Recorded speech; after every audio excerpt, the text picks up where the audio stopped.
Hundreds of fighter planes flew in the skies of the Second World War, taking out other aircraft and striving for air superiority while also undertaking specific operations, such as all-weather and night fighting, intercepting, ground attack, light bombing, escorting, pathfinding, and reconnaissance. Many fighters were manufactured in Japan, Germany, the Soviet Union, Great Britain, America, France, and Italy, though Czechoslovakia, the Netherlands, Australia, Finland, Hungary, Poland, Romania, and Yugoslavia made fighters too. And many pilots operated fighters manufactured in countries other than their own. While we have made a two-part video outlining some of the flying aces of World War II, we have yet to outline the aircraft in which many of them flew. So in this video, we're going to list our top 10 fighters from 5 fighting nations. While every aircraft undeniably had its strengths, and while it often came down to the effectiveness of the pilots and their command, hold out to the end of the video because we are going to be revealing what we believe was the all-round best fighter of the Second World War out of the top 10 we list here. Undeniably, Japan's most famous aircraft, the Mitsubishi A6M-0, was an agile, long-range fighter used right up until the end of the war, towards which it was employed in kamikaze missions. When the Zero was first introduced, it was considered the world's best carrier-based fighter, and it absolutely harried Allied craft, which came nowhere near matching its maneuverability, speed, climb, and range. During those early years, the Zero maintained a formidable kill ratio of 12-1, though as the war dragged on, the Allies manufactured superior fighters, and the Zero, despite the deployment of some newer models, fell behind. With that said, almost 11,000 Zeros were manufactured during the war, and it remained Japan's principal turn and burn dogfighter. The Messerschmitt Bf 109 was a slick aircraft with a powerful engine, and it was one of the most integral fighters in the Luftwaffe, bearing Germany's highest scoring ace, Erich Hartmann, and many other German aces to hundreds of aerial victories. The Bf 109 was initially conceived as an interceptor, but its variants allowed it to carry out a variety of operations, such as bomber escort, light bombing, ground attack, and recon. As a frontline fighter in the early Blitzkrieg operations, the Bf 109 dominated the sky, making good use of its ability to climb higher than other craft and its excellent maneuverability, though in the Battle of Britain, for instance, Bf 109s were used as bomber escorts, and here the craft's limited range saw it falling short of the deadly Spitfire.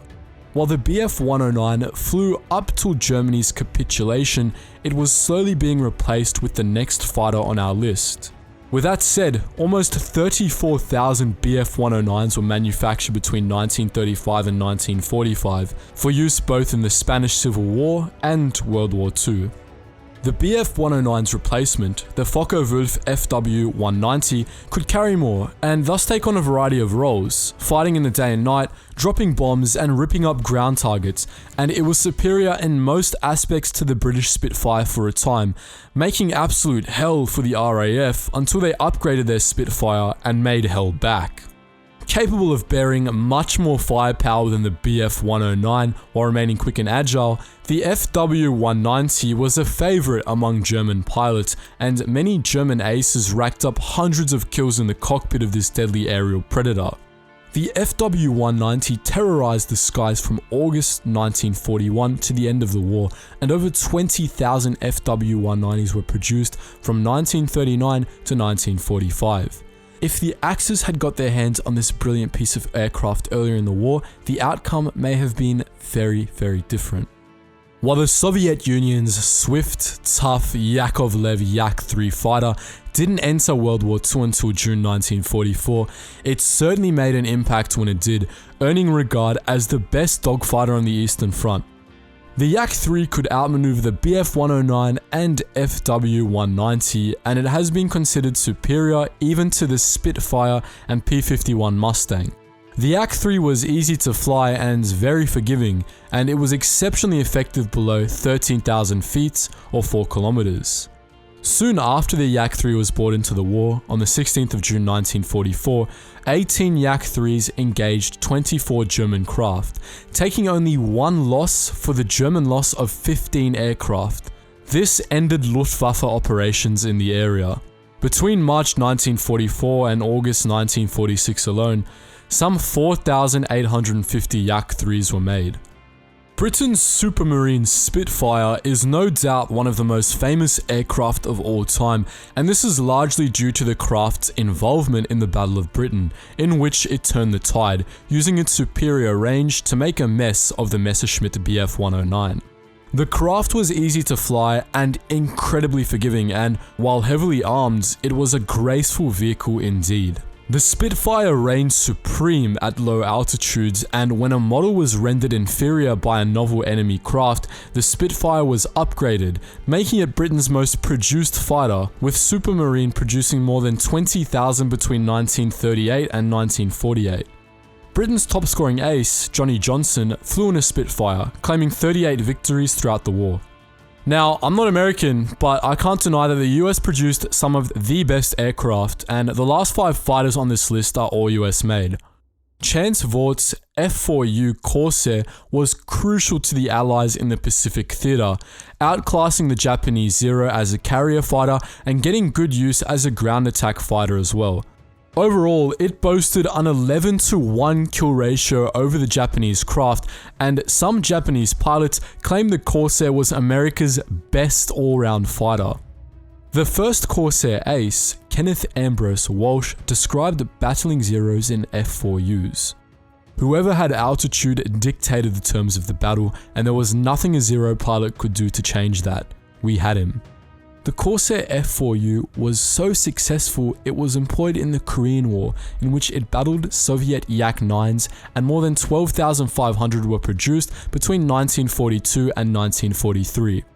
Republic Aviation's P-47 Thunderbolt was one of the war's toughest, heaviest fighters, weighing up to 8 tons when fully loaded and capable of bearing rockets or a single 2,500 pound or 1,100 kilo bomb, additional to 8 50 caliber machine guns. As the Thunderbolt had such a high weight capacity, it could be used for various types of operations, including standard air-to-air combat, escorting bombers, delivering bombs itself, and ground attacks, though it was known for its exceptional performance at high altitudes.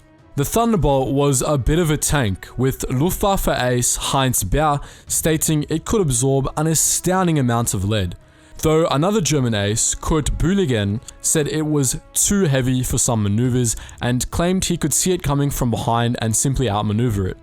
More than 15,600 Thunderbolts were produced between 1941 and 1945.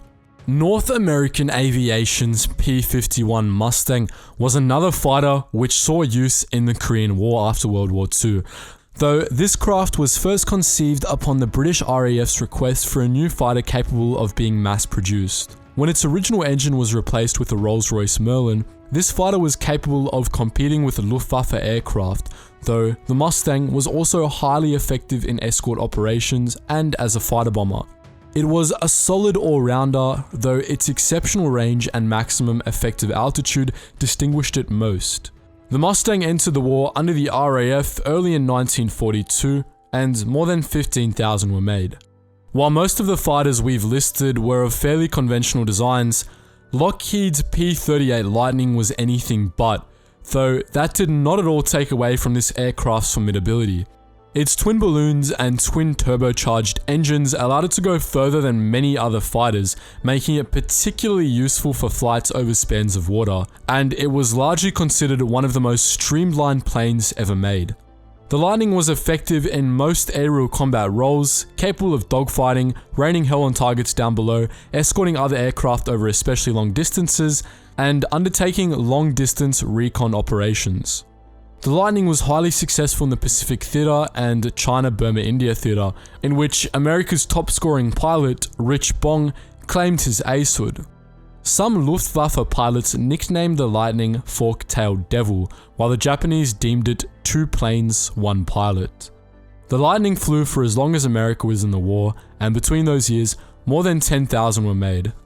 Before we reveal what we believe was the best fighter, we've got to pay our respects to the sexiest aircraft to grace the skies of the Second World War. We are of course referring to Vort's V-173, or the Flying Pancake. As we all know, this craft was designed by E.T. while he was on ketamine, and it was pretty much the focal point of every supposed UFO photo between November 1942, when it was made, and March 1947, when it dumped in the Mariana Trench to be forgotten by Earthlings and extraterrestrials alike. Just pulling your leg, it was restored and propped in a museum as part of their freak show. A whopping one of this aircraft was produced, and it flew exactly no combat missions during the war. Pancakes aside, which of our contenders was the all-round best? Sorry Supermarine, but Lockheed's P-38 Lightning takes the cake. It was an incredibly versatile long-range aircraft, albeit not as effective a dogfighter as some of the other planes on this list, but it was also extremely forgiving of its pilots, and it was the only American plane that was produced on a large scale from the beginning of America's involvement in the war to the end of the war. US test pilot Benjamin Scoville Kesley said, "The Lightning would fly like hell, fight like a wasp upstairs and land like a butterfly." And German flying ace Franz Stiegler went as far as to say, "One cardinal rule we never forgot was, avoid fighting the P-38 head-on. That was suicide." But what do you say? Do you disagree that the P-38 Lightning was the all-round best fighter of World War II? Do you think any of the aircraft we discuss weren't deserving of a place on our top 10? If so, which fighters would you include in your list? Please let us know down in the comments section below, and also be ready for our counterpart video in which we'll reveal our top 10 bombers. Anyways guys, just before you go, please do check out some of the links in the description below. If you want to join our wider history community, interact with other history buffs and myself, then please do join the Discord. As I said, the link is down there in the description box. And if you want to help support the channel more than you already are by watching this video, please do check out the Patreon. Every dollar truly does help contribute to the quality and potentially quantity of the videos we produce in the future. So make sure you check that one out as well, guys. Anyways, as always, thank you so much for watching, and I hope you learned something new.